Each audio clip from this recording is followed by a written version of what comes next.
Question দিয়েছে, বলছে the average of 7 consecutive odd numbers are M, if the next 3 odd numbers are also included the average will. দেখো 7টা consecutive odd number, ধরো আমি যদি এখান থেকে 3 থেকে ধরি, 3, 5, 7, 9, 11, 13, 15।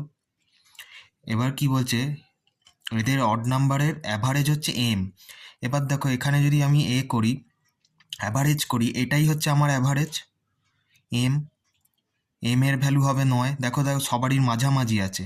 যদি এখান থেকে 3টে সংখ্যা বাদ দিই, এদিক থেকে যদি 3টে সংখ্যা বাদ দিই, দেখো মাঝে আছে 9। বা এটাও করতে পারো, 15 লাস্ট সংখ্যার ফার্স্ট সংখ্যা যোগ করে 2 দিয়ে ভাগ করলেও দেখো মাঝের সংখ্যাটা পেয়ে যাবো। তার মানে অ্যাভারেজ হচ্ছে আমার 9। এবার কি বলছে, if the next 3 odd numbers are also included the average will. যদি আমি আরও 3টে অড নাম্বার যদি অ্যাড করি, ধরো 15-র পর ধরো আমি 17 করলাম, 17-র পর 19, 19-এর পর করলাম 21। এবার কি হবে, অ্যাভারেজ কত হবে বলছে সেটা।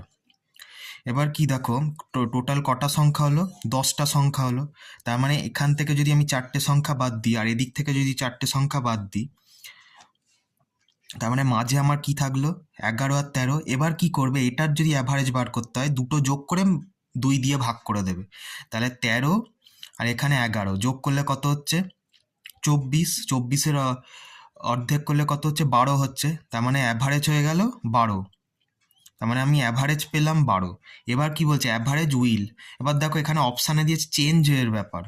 মানে আগে যা ছিল, আগে ধরো যদি অ্যাভারেজ 9 থাকে, এখন হলো 12, তাহলে 3 বাড়লো তো অ্যাভারেজ, তাহলে 3 বাড়লো। আগে অ্যাভারেজ ছিল 9, এখন হলো 12, তার মানে 3 বাড়লো। তাহলে অপশান ডি কারেক্ট অ্যান্সার। তার মানে 7টা কনজিকিউটিভ অড নাম্বারের যখন অ্যাভারেজ 9 ছিল, এটা যখন 10টা হয়ে গেল, সেক্ষেত্রে অ্যাভারেজ বাড়লো।